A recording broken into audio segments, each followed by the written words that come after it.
afternoon, welcome. This is Jamb here. 2013 government pass question. Question number 14 says, a constitution that is difficult to amend is dash.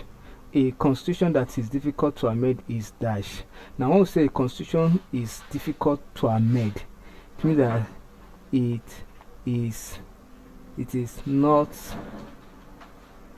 easy to change or to modify.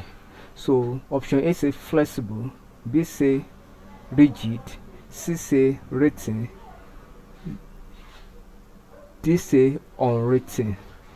Now every rigid constitution is written, that is one, but not all written constitution is difficult to change or difficult to amend.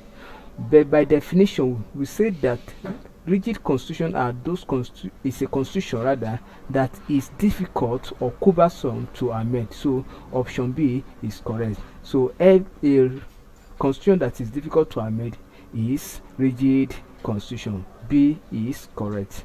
Thank you, and kindly subscribe for more videos.